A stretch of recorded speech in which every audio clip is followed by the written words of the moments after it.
Hello viewer, সবাইকে আসসালামু আলাইকুম। আজকে আমি কালো থানা অন্তর্গত তিন দিকে বাজার আপনাদেরকে দেখানোর উদ্দেশ্যে এসেছি। আমি বিবির পুকুর থেকে পিলখঞ্জ বাজার পার হয়ে তিন দিকে প্রবেশ করতেছি। সবাই শেষ পর্যন্ত থাকুন এবং ভিডিওটি দেখতে থাকুন। আপনি যদি বিবির পুকুর হয়ে প্রবেশ করেন অথবা 12 মাইলে প্রবেশ করেন, প্রথমে আপনার চোখে পড়বে অনেকগুলো মোটরসাইকেল মেকারের দোকান, মোটরসাইকেলের দোকান। চলুন এবার মূল বাজারের দিকে যাওয়া যায়। কি কি আছে বাজারে আমিও দেখে আপনাদেরকে দেখানোর চেষ্টা করি। বাজারটিকে ঘিরে বাজারটির পাশ দিয়ে বড় মার্কেট রয়েছে। এখানে মোবাইল দোকান, ওষুধের দোকান, রড সিমেন্টের দোকান, কাপড়ের দোকান সহ আরো যাবতীয় ব্যবহার্য জিনিসপত্র দোকান রয়েছে।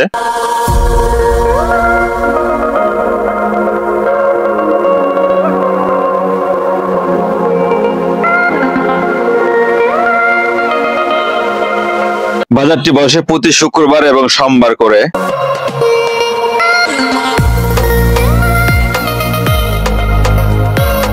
এই বাজারটিতে চুল কাটার ব্যবস্থা আছে। দেখতে পাচ্ছেন সামনে ঈদ উল ফিতর কেন্দ্র করে জমজমাট লাচ্চা সেমাইয়ের দোকান বসেছে। ক্রেতারা লাচ্চা সেমাই ক্রয় করতেছে।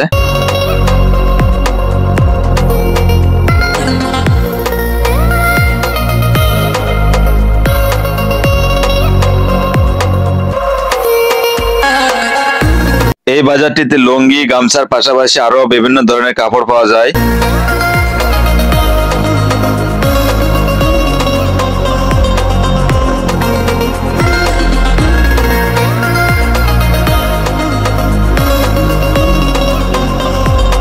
কাঁচা শাকসবজির কথা কি বলবো, এই বাজারটিতে সব টাটকা শাকসবজি পাবেন। এগুলো তিন দিকে এলাকার আশপাশে সব আবাদি জমিতে চাষ করা হয়।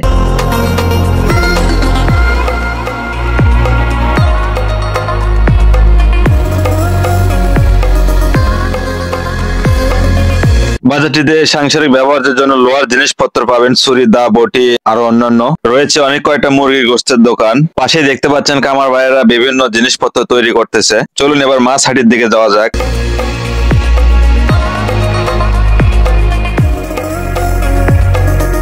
বাজারটিতে লক্ষ্য করলে দেখা যায় মাছের দোকান অনেকগুলো। এখানে নদীর মাছ, পুকুরের মাছ, সব ধরনের মাছ রয়েছে।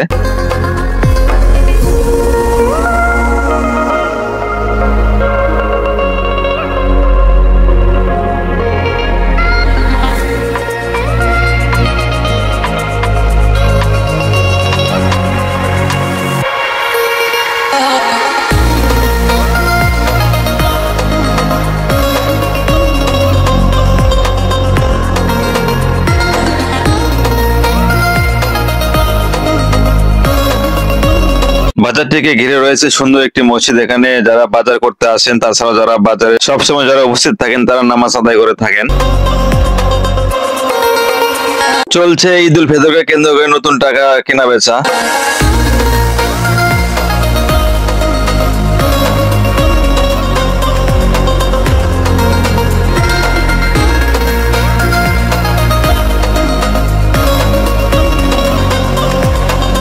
ধন্যবাদ আপনাকে ভিডিওটি শেষ পর্যন্ত দেখার জন্য।